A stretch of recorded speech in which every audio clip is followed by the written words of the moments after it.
Olá pacientes, o meu nome é Pedro Branco e sejam bem-vindos ao quarto episódio do Podcastor. Hoje, pela primeira vez, temos uma convidada, o seu nome é Ana Luzia, é aqui psicóloga estagiária, patinadora artística e namorada a tempo inteiro. Isto foi o que tu me disseste, portanto não podes dizer que está errado. Para começar, gostava que me explicasses o que é que tu fazes aqui dentro e não só o que é que tu fazes aqui dentro, mas no geral o que é que um psicólogo faz. Então, eu sou psicóloga clínica e da saúde e na área do desporto. O principal objetivo de qualquer psicólogo é promover o bem-estar e a saúde psicológica. Neste caso, nós queremos fazer isso nos atletas e nos treinadores principalmente, mas pode abranger um pouco a todos os intervenientes do contexto desportivo. Eu aqui faço um pouco de tudo.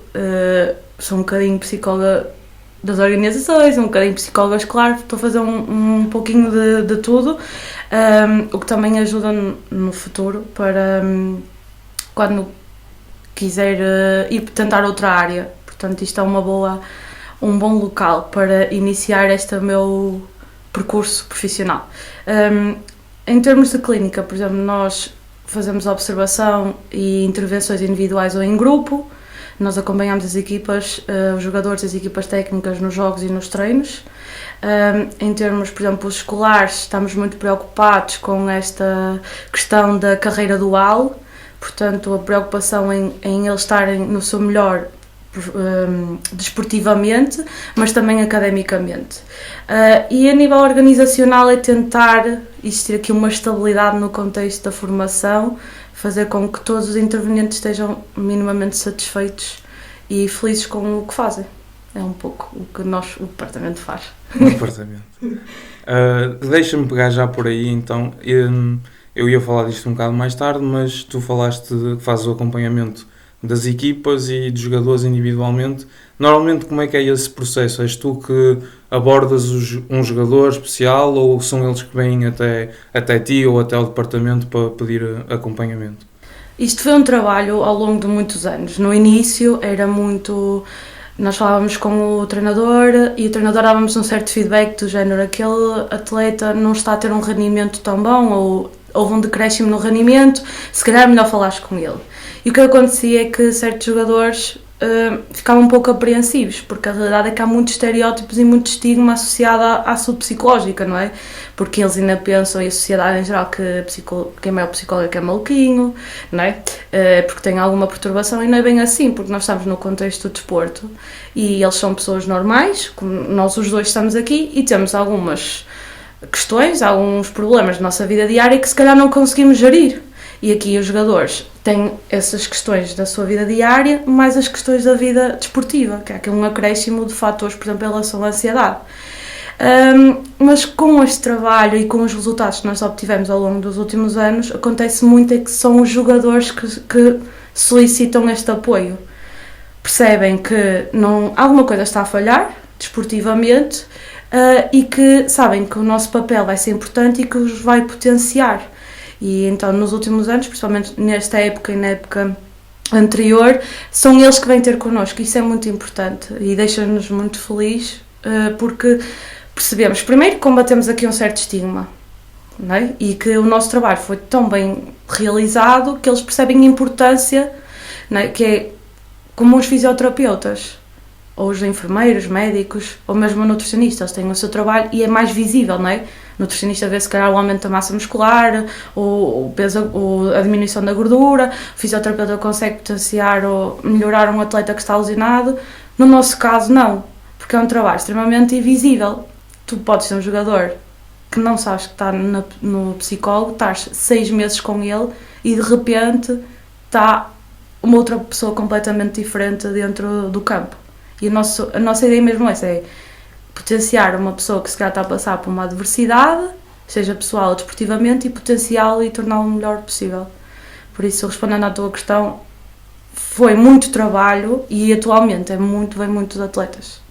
Pois, era exatamente isso que eu também ia entrar, que é a questão do estigma, que podia afastá-los muito, mas aparentemente nestas últimas temporadas esse estigma deixou um bocadinho de existir e eles já começam a procurar essa ajuda.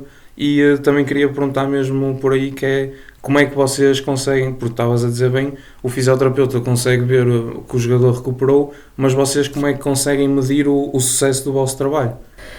Podemos utilizar a parte psicométrica, não é? Portanto, há questionários, há escalas que nós podemos utilizar para nós vermos certas competências, e nós fazemos isso numa fase inicial, e depois quando nós vimos, passado, sei lá, 3, 4 meses, vamos voltar a realizar, e aí conseguimos, de forma mais bruta, não é? Mais assertiva, conseguimos ver, olha, houve uma melhoria, por exemplo, na competência de autoconfiança, do espírito de equipa. Mas no fim é quando eles, porque acho que isto de forma geral, não só no desporto, na nossa vida, quando nós vamos ao psicólogo, nós queremos que a pessoa que esteja à nossa frente no final seja o seu próprio psicólogo, o seu próprio terapeuta. É tu estares a olhar para a pessoa e ela dizer assim, aconteceu-me isto e eu resolvi desta forma. Tu sabes que o trabalho está a ser bem feito porque ele já tem estratégias. Qualquer adversidade que possa surgir, ele já consegue lutar e já consegue ultrapassar. Então é aí que nós sabemos que o trabalho já está a ser bem feito. É quando eles, fora do consultório, fora da sessão, já conseguem ultrapassar dificuldades que anteriormente não conseguiam. É mais ou menos neste sentido. E como é que vocês conseguem preparar para as estratégias que vocês usem ou métodos que vocês usem para que eles consigam chegar a esse patamar em que já são eles a fazerem o planeamento daquilo que se passa dentro da cabeça deles e de não precisarem da vossa ajuda? Quais é que são os processos por quais vocês passam para conseguirem chegar a esse resultado final? Há muito trabalho fora daqui, digamos assim, há muito trabalho em casa, porque temos que realizar planos de intervenção e porque é tudo muito específico para a pessoa que nós temos à nossa frente, para o atleta ou mesmo o treinador, já acompanhamos treinadores, é muito específico. Tens ali uma pessoa que tem as suas fragilidades, as suas vulnerabilidades, os seus pontos fortes e tu tens que tentar perceber quais as estratégias que melhor se adequam. Claro, tu tentas 1001 estratégias até chegares àquela que o indivíduo, digamos assim, não é? O atleta acha que, não é acha, o que o indivíduo consegue mesmo utilizar no seu dia-a-dia. Mas isso temos que ler muito, porque quem vai para o curso de Psicologia, eu aviso, porque alguém pode estar a ouvir e ter esta curiosidade, nunca paramos de estudar. Estamos sempre a estudar, estamos sempre a comprar livros para ver novas estratégias, estamos sempre a ler artigos científicos com novas estratégias. Portanto, em casa é ler, tentar perceber, olha, isto faz sentido. Isto não faz sentido. E depois também há os trabalhos de casa. Eu promovo muitos, os que nós chamamos de TPCs, trabalhos para casa, que muita gente não faz. Porquê? Porque custa. Custa tu estares, por exemplo, chegas ao final do dia e tiveste uma coisa menos positiva e ficaste ansioso, com raiva, e custa parar e pensar. Custa parar e pensar, e eu fiquei assim por isto, e eu devia fazer isto. E quais é que são os TPCs que costumas mandar? Porque eu agora estava a pensar num caso que eu vi, mas não era da questão de psicologia, era mais na questão de self-awareness, que eu vi num podcast do Guilherme Geirinhas, que era tu conseguires sempre que te vais sentar ou levantar, parar para pensar, ok, eu vou-me sentar e vou-me levantar, teres a consciência de que estás a fazer esse ato. Os TPCs que tu costumas mandar têm alguma coisa a ver com isso ou nem por isso? Depende, há alguns atletas que eu sei que preferem escrever, então às vezes dou tabelas em que eles têm que escrever, ora, por exemplo, no contexto desportivo, quais são os pensamentos que eu tive antes, que eu tive depois, para depois nós também analisarmos se foram muito negativistas e se isso prejudicou a sua performance, muitas vezes acontece, ou mesmo pensamentos que provoquem ansiedade pré-competição. Há outros que, por exemplo, treinar, porque é com treino, não é? Porque tudo o que nós fazemos na nossa vida é automático. Por exemplo, eu estou a falar para ti e as palavras saem de forma automática, eu quase não estou a pensar 2 vezes. Então eles têm que treinar a respiração, têm que treinar o relaxamento muscular, às vezes têm que treinar palavras positivas, têm que dizer a eles próprios. Passa um bocadinho por aí. Lá está, como te disse, depende muito da pessoa que tens à frente. Se for uma pessoa que consegue escrever e exteriorizar o que está a pensar, utilizamos essas estratégias. Se não, tem que ser outro tipo de estratégias mais físicas ou mais de treino. Uma que eu gosto muito também de utilizar tem a ver, por exemplo, com ver podcasts, com ver vídeos motivacionais e depois eles trazerem a sua reflexão sobre uma temática que nós estamos a ter na sessão. É mais ou menos um pouco desta estratégia. Depende muito da pessoa. Mas passa muito pela repetição, não é? Eu, por acaso, ontem estive presente num seminário em que disseram uma coisa que ficou comigo, foi, deram um exemplo de quando estamos a aprender a conduzir. Quando estamos a aprender a conduzir, nas primeiras aulas, estamos a conduzir, queremos mudar para a terceira, por exemplo, estamos em segunda, queremos mudar para a terceira, ainda precisamos de olhar para ver a caixa, para ver se conseguimos encaixar a terceira, mas depois com esta repetição, quando já estamos a conduzir há bastante tempo, já queremos fazer uma mudança, já nem sequer estamos preocupados, já sabemos perfeitamente que está ali e passa muito então por essa repetição, não é? De, ok, se eu pensar positivamente várias vezes, este pensamento vai ficar aqui e vai-me ajudar. Exatamente. Por exemplo, aqueles atletas que falham, e isso depois, por exemplo, há atletas que basta falhar algo nos primeiros minutos do jogo e morreu, digamos assim. Sabes que o atleta nunca mais vai ter a mesma performance que teve até realizar aquele erro.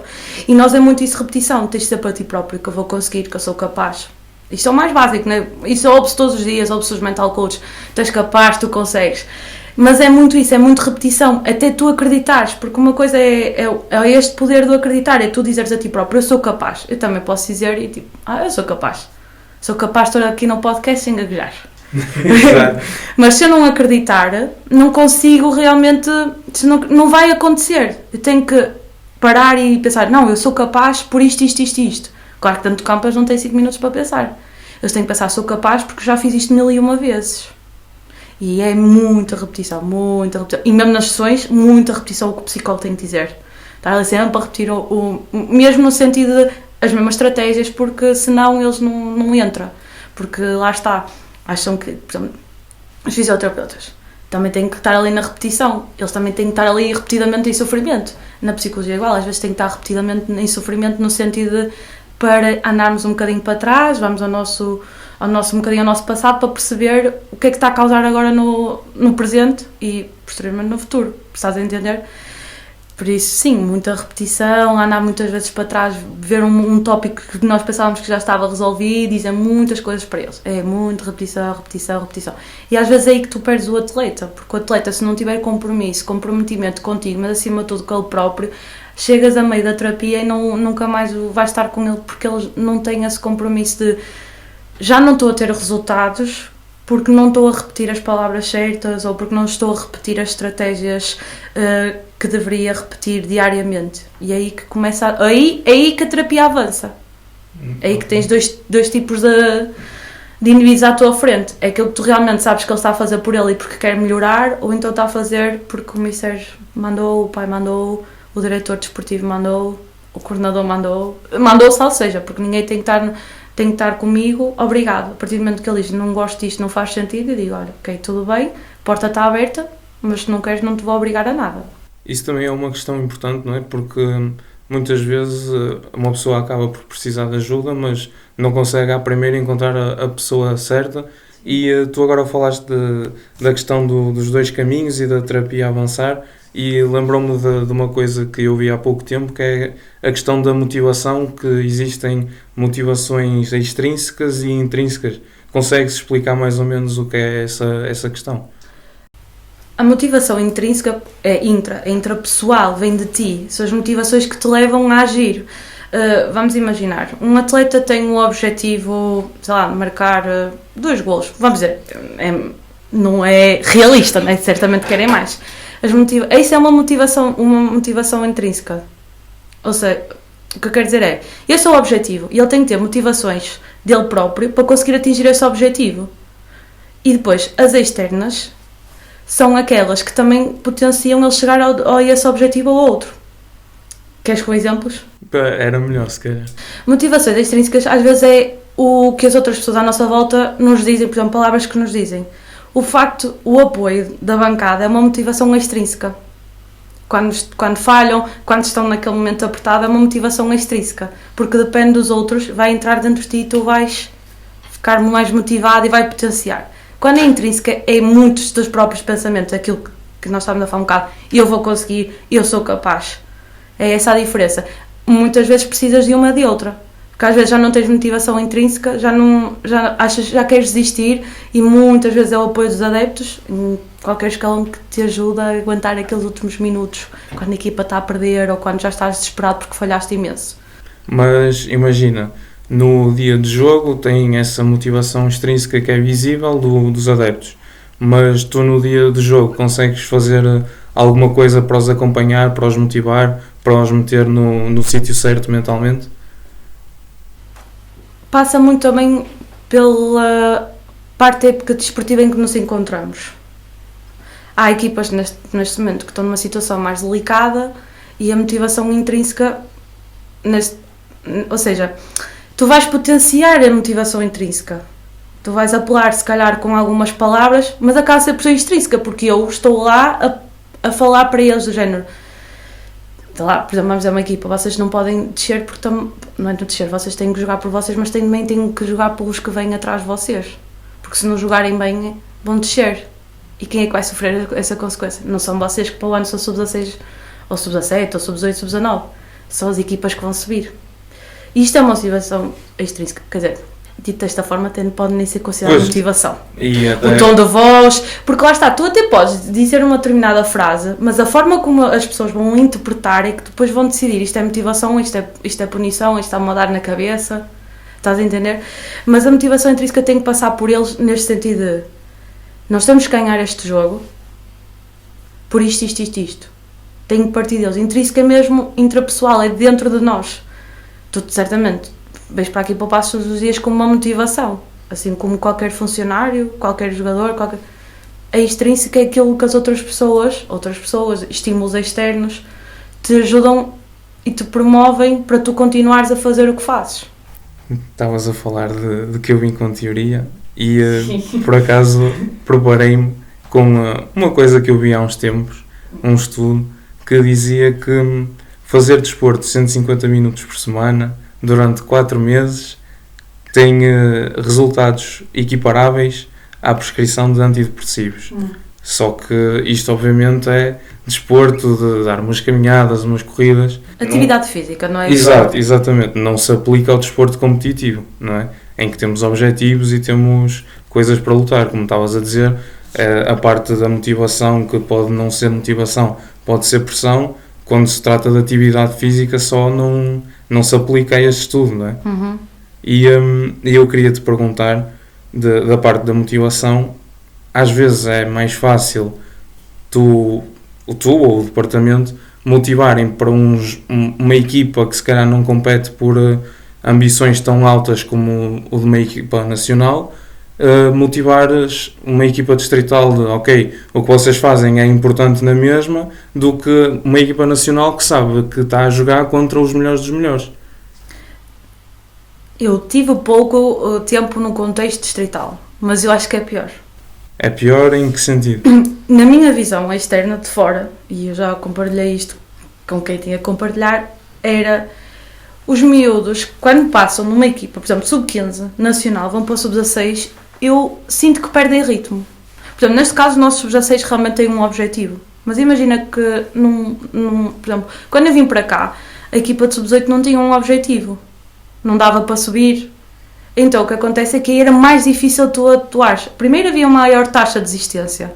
Porque eles sentiam que não estou a ser usado no sub-19, é porque não precisam de mim, é porque não sou, não quero dizer esta palavra, mas é porque não sou suficiente ou não tenho o rendimento que deveria ter.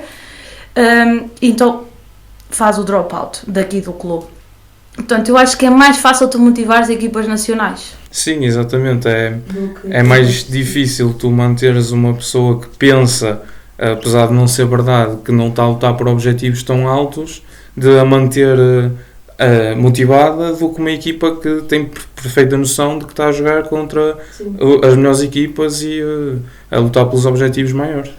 Aí tens de trabalhar 2 tipos de objetivos. Quando estás com equipas que se calhar o objetivo da equipa não é tão grande, entre aspas, como uma equipa nacional, tens de trabalhar muito objetivos pessoais, que é para no ano a seguir teres um jogador com potencial, ter ritmo, isso é muito importante, entre outras competências. Aí são os objetivos pessoais que tu tens do género individuais. Ou as metas, não é? Também trabalhamos muito com metas diárias ou metas da semana, o que é que queres potenciar esta semana, percebes? Porque senão podes às vezes achar, quando eles, por exemplo, estamos a falar no caso sub-16, depois quando forem para o sub-17 podes ter aqui um arranque muito difícil, porque não tem a pedalada, porque no sub-16 dá para relaxar mais um bocadinho, porque é distrital. Neste caso, agora não é? Porque eles têm um objetivo da subida. E depois nós também apelámos do género, estou a sub-16, mas a qualquer momento podem ser chamados, por exemplo, para sub-17. E acontece, nós vemos isso, e de sub-18 para sub-19 acontece muito isso. Então também tens de trabalhar os atletas nesse sentido, de estarem sempre no seu máximo, porque não sabem a qualquer momento podem ser chamados. Não é? Nós temos o caso Andrade, que é sub-17, sub-16 foi chamado aos séniores.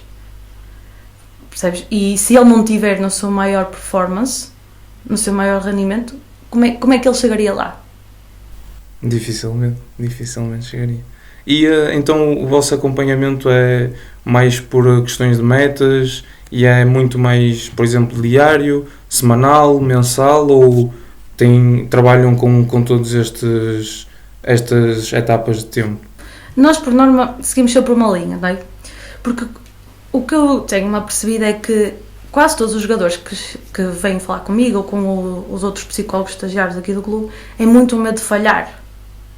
Medo de falhar, medo de errar, por causa daquilo que já falaste, pressões externas, mas sobretudo pressões internas. Então, nós usamos o semanal e diário quando é objetivos para nós tentarmos diminuir esse medo, já que às vezes não consegues combater os pensamentos que eles têm, começamos assim, estás a perceber? Independentemente, primeiro tens de saber qual é a causa, não é, desse medo, para depois, lá está, teres de criar esses objetivos diários semanais, mas é muito difícil. Eu às vezes eu estou com eles 15 dias e eu penso assim, então nós fizemos isto, como é que correu? Eu já nem se lembro. Porque, por exemplo, não há um registro, aquilo que nós estamos a falar, os TPCs. Alguns TPCs é levas uma tabelinha e dizes quantas vezes atingiste aquela meta ou aquele objetivo. Se não cumprirem, tu não sabes, então não consegues avançar. Por isso é que eu digo, é muito mais fácil às vezes trabalhar coisas a curto, médio e longo prazo do que coisas diárias ou semanais. Curto prazo estamos a falar, por exemplo, semanas ou um mês, médio prazo podemos falar 2, 3 meses ou mais, e a longo prazo é, por exemplo, nós começarmos a trabalhar coisas no início da época até o término dessa mesma época. E esta questão da saúde mental, da pressão, é uma questão que está muito na ordem do dia. Por exemplo, temos o exemplo do treinador do Liverpool, o Jürgen Klopp, vai tirar um ano um ano sabático por questões de saúde mental. Não sei se acompanhas a NBA, não é muito a tua praia. É assim, eu tento sair do desporto quando não estou no desporto, porque a minha vida é no desporto. Então, quando eu não estou no desporto, eu tento-me um bocadinho afastar. Mas, claro, por exemplo, esse caso, um que eu falo muito é da ginasta, da Simone Biles. Também na altura fui a congressos e na altura próprios psicólogos, uns estavam a favor do que ela fez, outros estavam contra.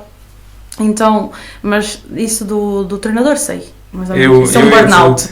Ia-te dar outro exemplo, que é de um jogador que já há muito tempo fala destas questões, que é o DeMar DeRozan, mas se tu não acompanhas não vai... É assim, eu posso ver aqueles reels, aqueles TikToks que às vezes nas conferências de imprensa, às vezes falam nesses tópicos. E se calhar, certamente já passei por umas, não... Ele começou um podcast que é Jantares com o DeMar, em que ele traz convidados, outros jogadores da NBA, e falam dessa questão.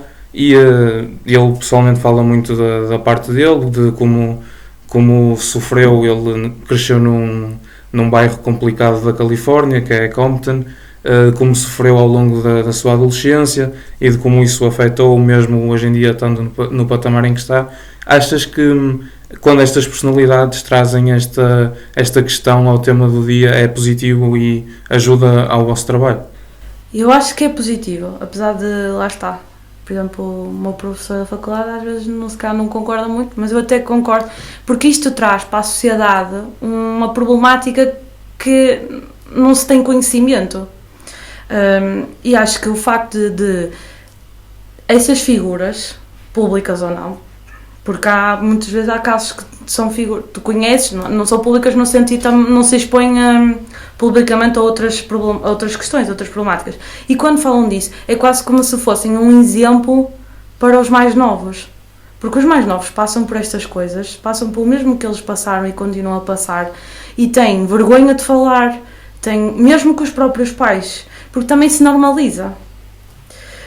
Não querendo dar um exemplo só, mas é verdade, por exemplo, eu olho para trás, eu com 6 anos tive o meu primeiro ataque de ansiedade. E sabes o que é que se dizia a minha treinadora? É normal, estás ansioso, é normal. Não é normal. Não é suposto eu antes de uma competição estar a chorar. Estás a perceber? E Sim. O facto de trazerem isso para a ordem do dia é importante. Faz mesmo os pais, se calhar pessoas de jogadores e atletas mais nós pensar, o meu filho sofre disto, isto afinal não é normal, como dizem. Se calhar temos que ter aqui um cuidado, tentar perceber e ajudar. Então acho que isso é importante. O facto também de quebrar o estigma, os estereótipos, os estigmas associados.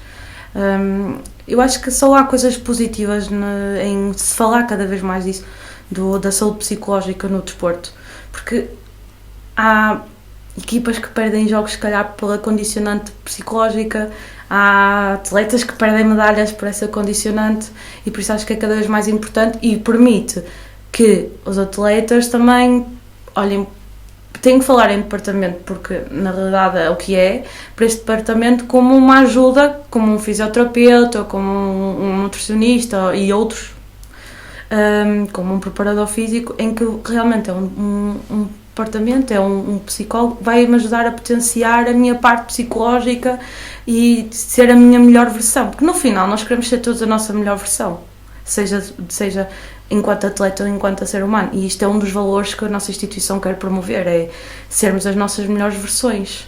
E então acho que faz sentido falar. Eu acho que devia haver alguém tipo no futebol português que devia dar a cara pela causa. Sabes que eu fiquei muito contente na altura quando foi o Éder. Sim. Agora já mudei de ideias.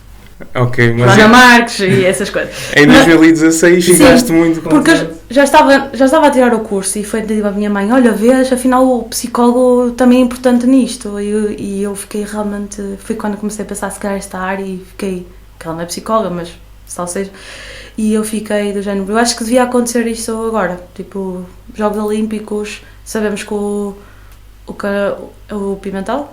Sim.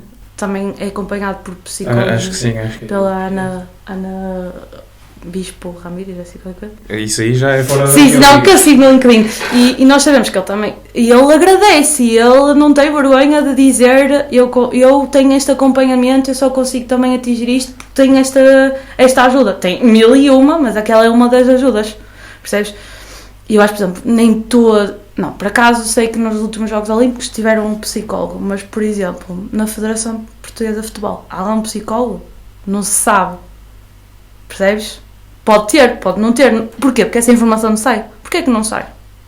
Não é vergonha nenhuma. Exato, sentes que ainda há aqui um estigma dentro até da própria Federação Portuguesa de Futebol de Sim. Não querem fazer passar essa informação. Porque quase todos os...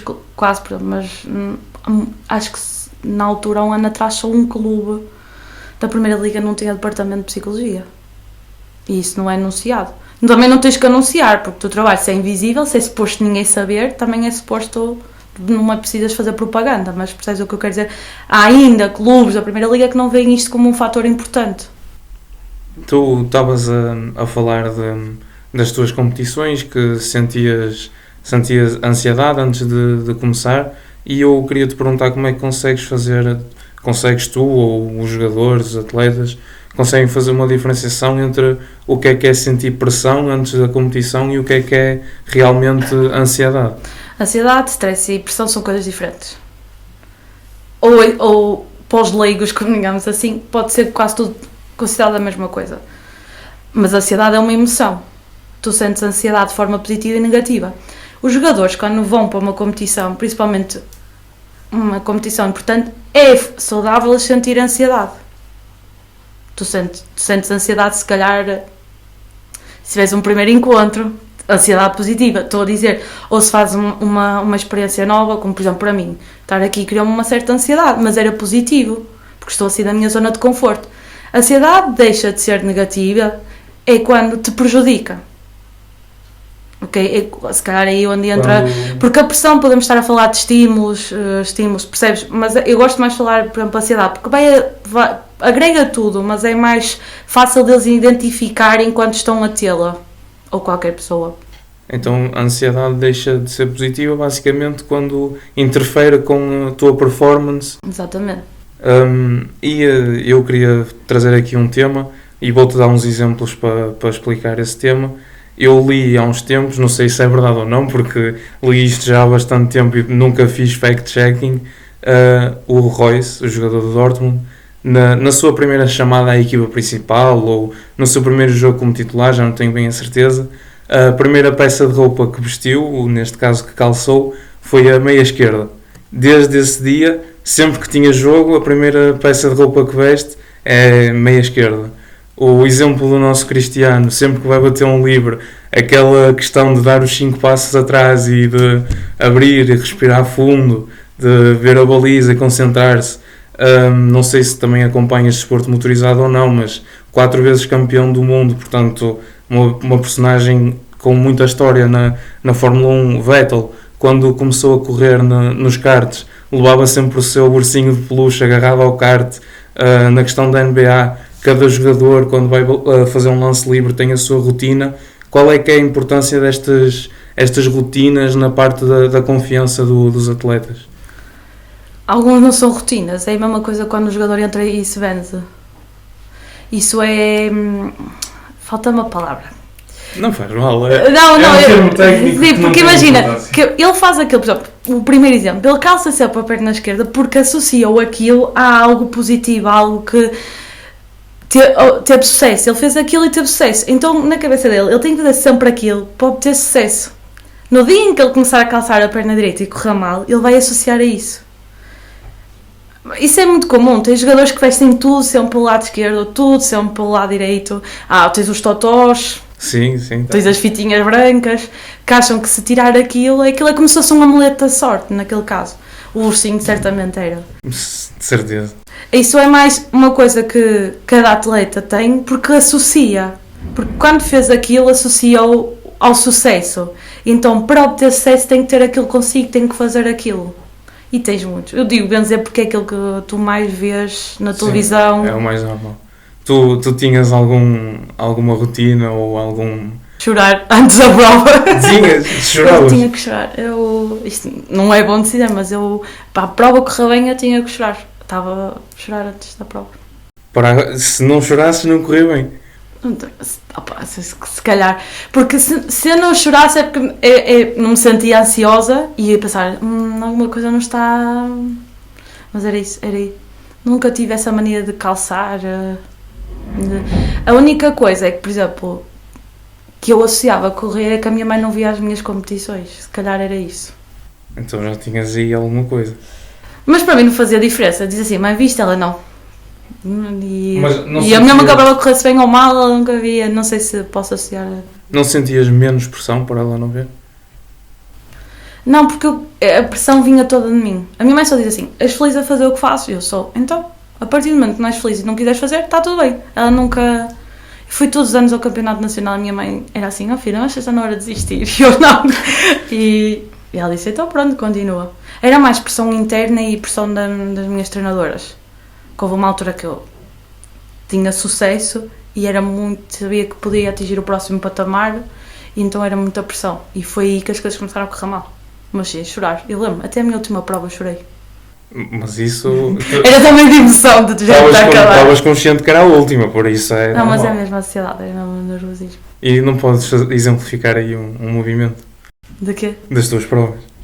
Não, porque tinha que me levantar. E podes levantar se preciso. Não. Ainda me parte toda. É que imagina, eu ainda calço os patins quando dou treinos. E quando eu caio é sempre assim, tipo, os miúdos ficam todos contentes. Como eles caem todos os dias, quando vem a treinadora a cair é espetacular. E eu fico assim um bocadinho envergonhada. Das treinos a miúdos pequenitos? Dou a várias faixas etárias, mas é sobretudo ali a partir dos 6 anos. E até acaba por ser um bocado de encontrar aquilo que estávamos a falar, de quando eles te veem a cair, ou seja, a pessoa que lhes está a ensinar errou, e eles sentem que, ok, se a pessoa que me está a ensinar vai errar, eu também posso errar, é normal. E também porque eu não posso punir o erro deles. Cair é normal. Não posso estar sempre, não é berrar, mas estar sempre a dizer caíste. Não, caíste faz parte, levantas e continuas. É como na vida, vais cair muitas vezes, vais tropeçar muitas vezes e vais ter que levantar. Por isso é que eu acho que o desporto é muito importante. Para além da patinagem, tens mais alguns hobbies? Ginásio. Ginásio? Faço pela minha saúde mental. Fazes ginásio pela tua saúde mental? Um bocadinho, sim, porque ajuda-me a aliviar o stress diário. É aquela questão então que até falámos há um bocado, a prática de atividade física, não precisa de ser de competição, mas a atividade física de ajudar. Sim. E como é que ajuda a atividade física à saúde mental? Queres falar de forma geral ou atividade De uma forma geral. Por exemplo, quando tu tens uma pessoa com, por exemplo, depressão, das primeiras coisas é potenciar essa atividade física, é dar uma caminhada, porque enquanto estás a caminhar, por exemplo, na praia, eu adoro ir caminhar para a praia, ouvir as ondas do mar, porque faz parar e acalmar. Por exemplo, eu gosto muito de caminhar, mas tem que ser com música, porque se eu começo a caminhar, começo a pensar no que não devo, depois faz ali uma bola de neve. Por isso devemos fazer práticas desportivas que promovam o bem-estar e a nossa felicidade. Eu faço ginásio porque é uma coisa que me acalma. Às vezes não acalma, às vezes eu fico ansiosa pelo ginásio.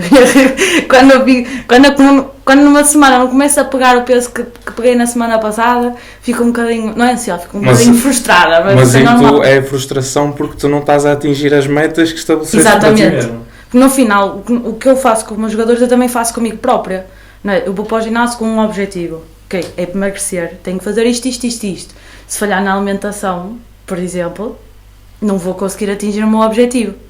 Portanto, o que eu uso neles eu tenho que usar comigo própria. Às vezes não é fácil, eu entendo o lado deles. É o sinal que estás a fazer um bom trabalho, porque se resulta com eles, também tem que resultar contigo. Sim, mas tem que existir o compromisso da minha parte, e o comprometimento, que é com toda a gente. Qualquer pessoa que vai para o ginásio. Tu vês, em janeiro muita gente se inscreve no ginásio, mas depois pouca gente pratica, porque a ação está lá. Eu vou resumo do ano, começar a fazer mais exercício físico, mas depois se não vais lá, se não tens o compromisso de ir lá, não é? Porque eu tenho compromisso de ir lá, mesmo que não queira, eu estou lá todos os dias.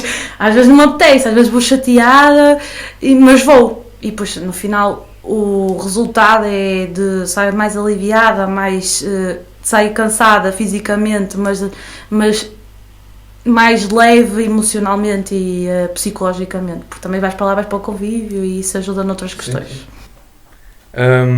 Agora vou falar um bocadinho mais da tua vida mesmo. Quando é que apareceu uma vontade de seguir este caminho da psicologia? Acho que eu lembro-me que foi no 12º ano, até lá quis 1001 coisas e foi no 12º. Não sei se foi pelo contacto que tive no secundário, tive o contacto com uma psicóloga que me ajudou imenso. Talvez tenha sido por isso, não sei. Sei que houve ali uma coisa que me disse, olha, a psicologia, e eu realmente é isto que eu quero. Depois entrei na faculdade e percebi. Estavas no sítio certo. Estava no sítio certo.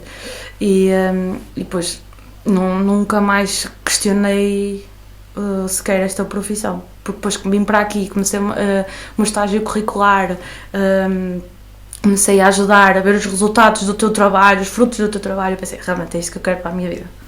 E ainda estás a estudar, não é? Agora vou fazer o estágio de acesso à ordem. Ok. Portanto, já acabei. É muita burocracia para poder ser psicóloga em Portugal.